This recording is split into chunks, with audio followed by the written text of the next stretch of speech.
Welcome to the AEW Dynamite post show. It's your boy ABE from DET. I'm that bald bro for the NYC. We here live, Dynamite. Damn good show, flew by, man. We was just talking about that, man. Didn't feel like a long watch, man. Not at all. Nah, nice and smooth. Everything went nice, steady pace tonight. Got everything in. Great action, great segments. I mean, everything pieced together nice and smoothly. I thought it was a great show tonight from start to finish, man. Can't wait to get into it. Let's go.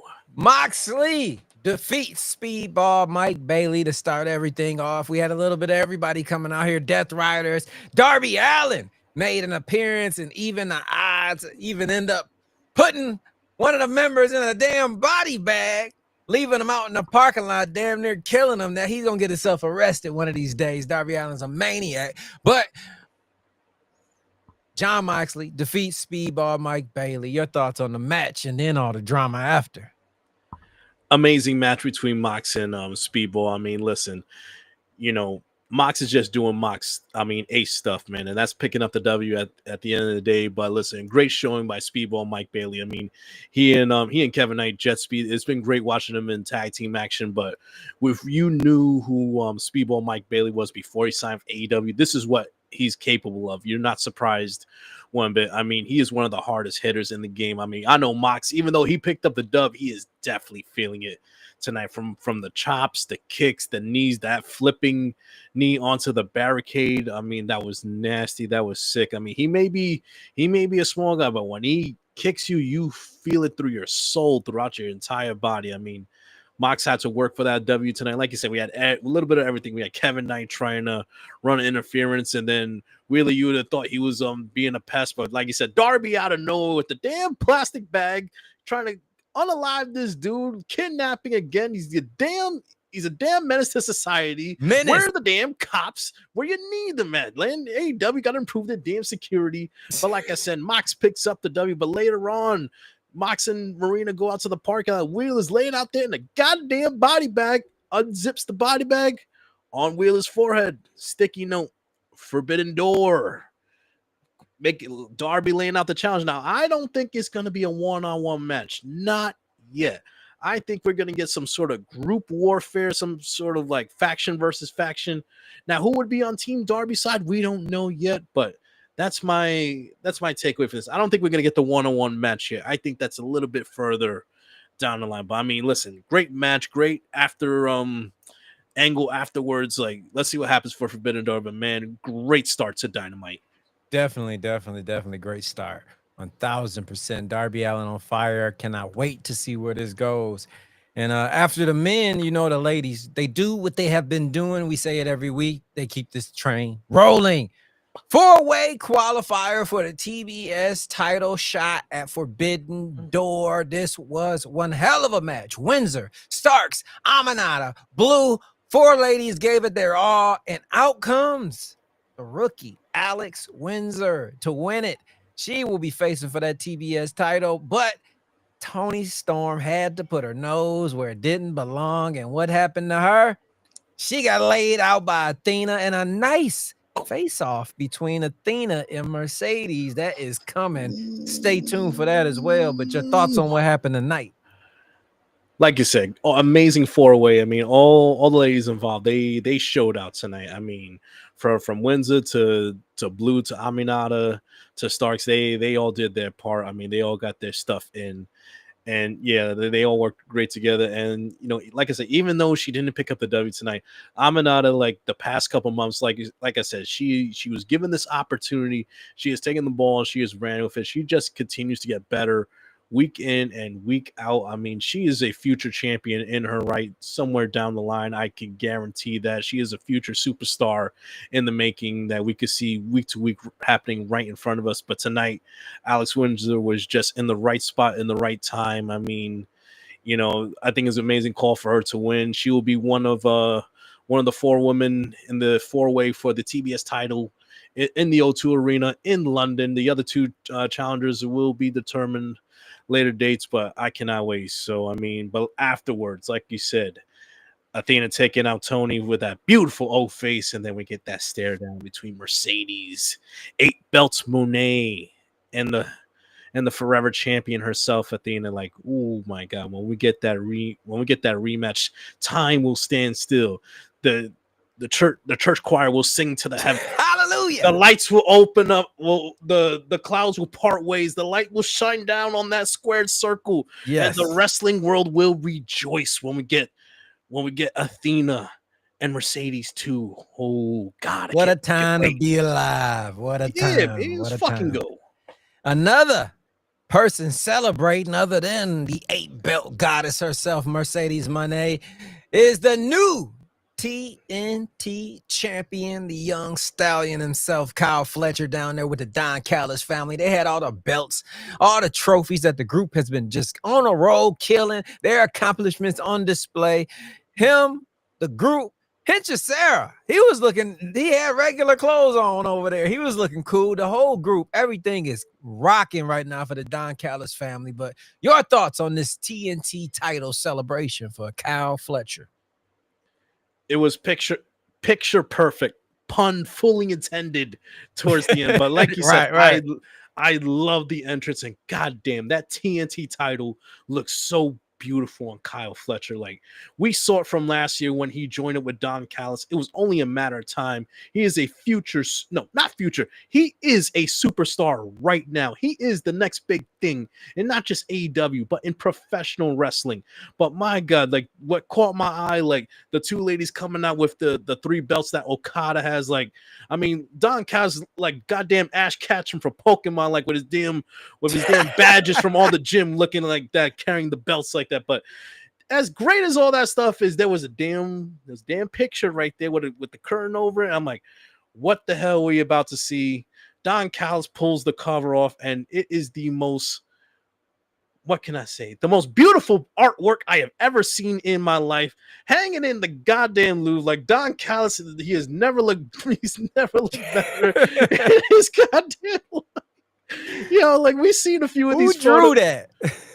Man, whoever did, like, just I tip my hat to you. But like, we've seen some outlandish photos. I remember years ago it was him and Omega, but now it's him. That was priceless. But now this one tops it, because the TNT title's wrapped around Fletcher, like, in the perfect place it has to be, you know.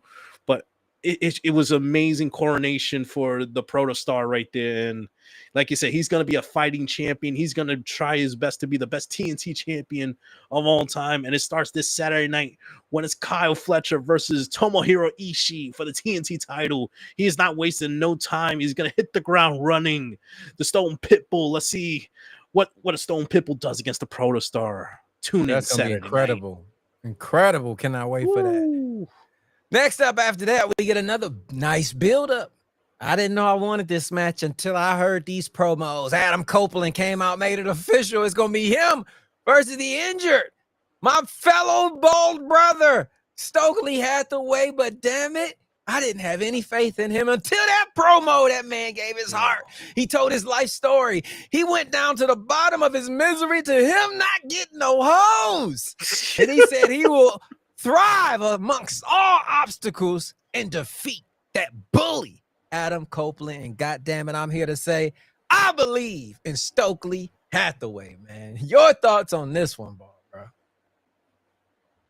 Listen, we're in August right now, and I don't know if any promo is going to top what Stokely did tonight. Not at all. I did not see this coming, but like you said, but like verbatim, word for word, I'm short, I'm bald, I can't get any hoes. I've been fighting my entire life, and I'm like, I felt that in my soul. I'm like, I can't boo this man right now. I can't hate Stokely after that. Like, I want to see him take down Copeland next week, man. I gotta see the ultimate upset. Like I said, he's that goddamn bully Copeland. But you know what? Stoke could have just stopped there, though. He had to take a shot at Beth. I don't know if you heard this. I saw your wife has a head just like a micro brawler. I'm God. Dude, she does though. If you put the picture side by side, listen, you gotta Beth, hit the horn. Beth, if you are watching that, Beth, we did not say that. That was Stoke. That was Stoke. Okay? We are just repeating verbatim, word for word. We are journalists just reporting. Who can't get any hose. Not this bald guy who can't get any hose. Okay, that guy. All right, him. Don't hurt me. No, No, not at like, all. oh, Not at all.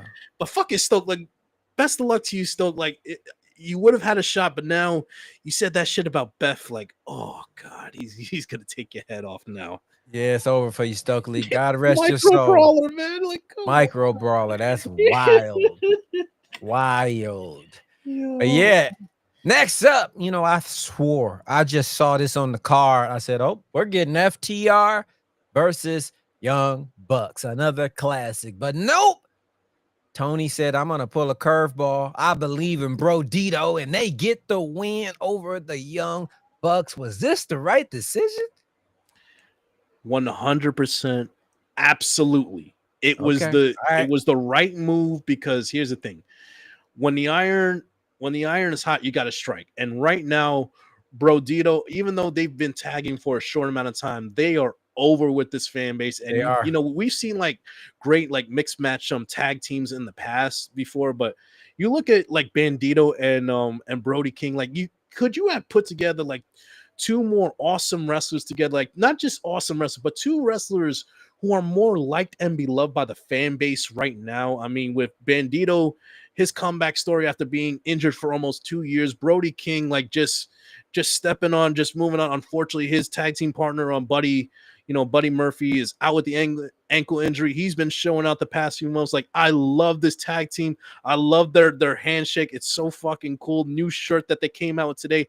I definitely gotta buy it. But my God, and listen, the Young Bucks, of course they lost. You know why? They're not on their game, man. Not at all. Whether it's Justin Roberts, whether it's production team messing with their introduction. But speaking of their introduction, for all of you young kids out there, for you youngins out there who did not get the reference of Max and Jerry, go back. TNA, Destination Me, Max Buck, Jeremy Buck. Destination Me, that's the reference right there. Like, what an amazing callback right there. And it just shows, for all the bogus accusations about the Young Bucks that have been made over the years, oh, they're selfish, this is about, they can't put anyone over. They poke fun at themselves more than a lot of wrestlers do. Like, they are in on the joke. That is character building 101 right there. They are down in the dumps. They are poking fun at it, and everyone is in on the joke, and everyone's like, but to the match itself, AEW is at its best when tag team wrestling is at its best. And this tournament has shown out all the best tag teams in this company. And I expected nothing less. Great action from start to finish. And my God, that finisher, once seeing it the second time, that flip 450 splash was beautiful. It was amazing. Brodito advancing to the finals against FTR. Yes, I do think this is the right call. Let's be honest. We've seen FTR and the Bucks. It's been overdone in the past. I think we need more time to pass to. We'll get back to that in the future down the line. But for right now, Brodito is on fire. You go with the hot hand right now. They're the team to go with. And you know what? I think they will pull it off. I think they will beat FTR and they will move on to London, the O2, to take on the Hurt Syndicate for the tag team titles. I'm looking forward to it. Cannot wait. Another thing I'm looking forward to, Swerve Strickland Okada. This segment, this build up, are you on board? I mean, I don't know if you know why I'm asking you this. I know the answer, but how excited are you for this match, especially after this promo tonight? After, you know what, even before this promo, but even after it, this has a big fight feeling. Yeah, it does. I mean, in a way, you look at the tone of the promo that Swerve cut tonight. It's like he's kind of challenging Okada's status as a big match fighter, as one of the greatest big match competitors there is of all time in Japan. So in a way, he's calling out Okada are you still that guy? Because Swerve, in his heart of hearts, he thinks he's that guy, that he's the big match guy, that he's the most dangerous guy in AEW right now. So it's like a battle. He's challenging his manhood in a sense. Are you still that guy from New Japan Pro Wrestling? Because I think I am that guy in AEW right here. I think these are two top dogs right now who are jockeying for position, and it's so close right now. It's a tough call to make right now. We got another week or so to see who some mind games that they're going to be played over the next couple of weeks. Like Okada, you know what, he's putting that pressure on Okada. Like, are you still that guy? Are you still that top dog from New Japan Pro Wrestling? Or are you coasting right now, which a lot of people think you are? I don't think he is that. I think that was bullshit. I think that was rubbish. And Okada showed out in 2025. He will be up for the challenge at Forbidden Door, defending the unified title against Swerve Strickland. But amazing promo. I mean, the confidence levels of Swerve right now, like on scale 1 to 10, is infinity.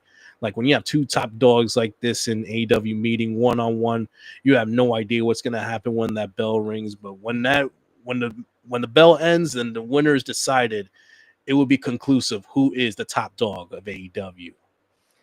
There was one segment in the back with MVP and MJF, and he was making his plea from MVP to join him. I was actually liking that. Like, man, what if MVP did turn on her syndicate joint? But he said, nah, that's not happening. And not only that, he warned him, you can leave peacefully, but just know if you get the world title, you will run into Bobby Lashley. Your thoughts on this warning to the young MJF from MVP?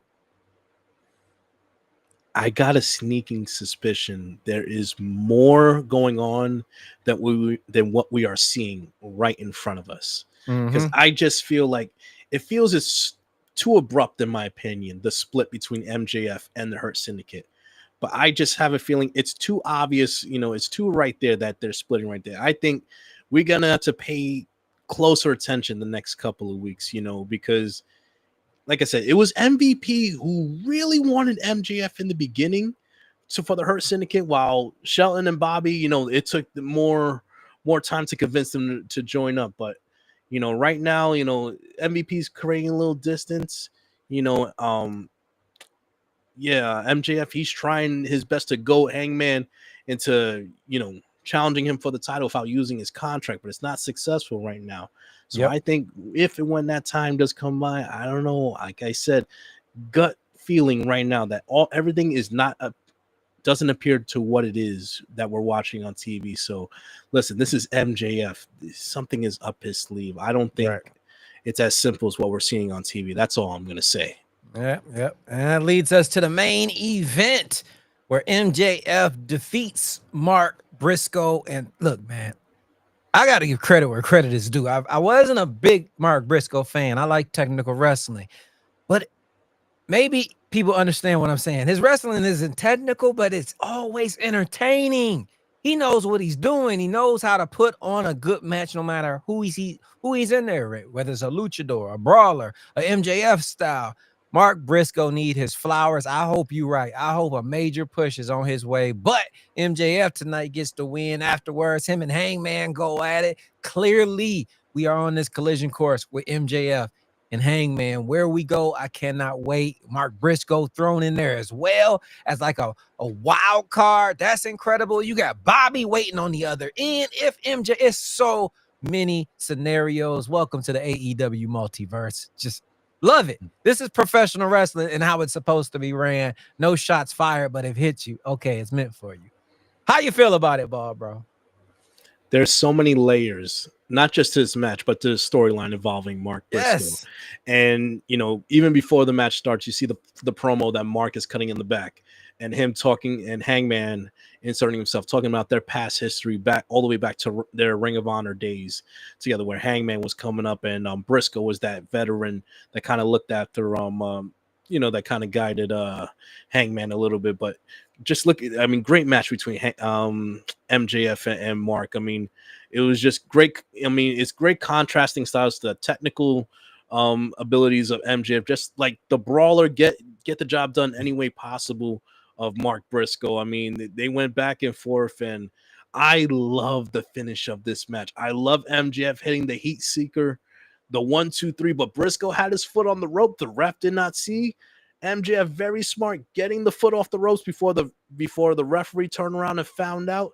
This gives Briscoe an out right there. He has a claim, like, my foot was on the rope. You did not beat me clean. If you watch professional wrestling over the year, this is a common theme for it's a safe way for a babyface to lose without being buried or whatnot. That gives him an out. He's strong in defeat. So the story with Mark Briscoe and MJF is nowhere near over. They will come back to this, I think, very shortly. But afterwards, I mean, like you said, we're on a collision course between MJF and Hangman. These are 2 day one guys. I mean, it only makes sense that they should be battling out for the greatest prize in AEW, that being the World Heavyweight title, whether that be a Forbidden Door or down the line, who knows? Because like I said, Mark Briscoe is the wild card in all of this. And like I said, I don't think the business is done between Briscoe and MJF. So we shall see in the next couple of weeks. But what a tremendous ending to Dynamite. I think a phenomenal episode, and it just continues the great run of television that AEW has been overall in the year 2025. Definitely. Cannot wait to see what's coming up next. On a scale of 1 to 10, what you giving tonight's Dynamite?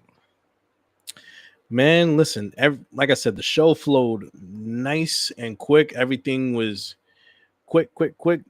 Great in-ring action as usual. I love the backstage segments. I mean, we didn't talk about it, but the segment with Alex Windsor and Tony Storm in the back, amazing. I love how they play off each other perfectly. I love that pairing. I mean, everything had purpose tonight. Everything was great from start to finish. I'm gonna go. This is gonna be my highest score I've given it in a while. I'm gonna give it a 9.5. Damn. 9.5 out of 10. 9.5. I think the Brodito Young Bucks match was just phenomenal, man. For that, I put it up there in the 9s. Maybe not so high, 9.1 for me, but damn good, solid Dynamite. That match alone was just fire. Stokely, man, if he was built with a bigger frame, a little more weight, he would be a hell of a professional wrestler with those mic skills, man.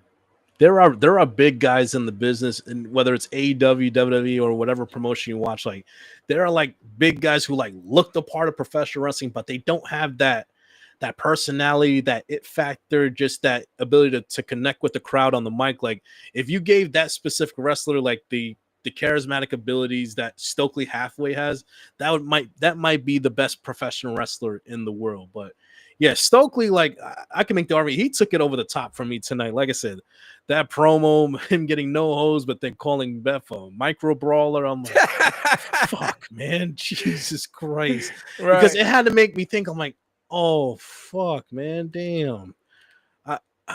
It's a 9.5.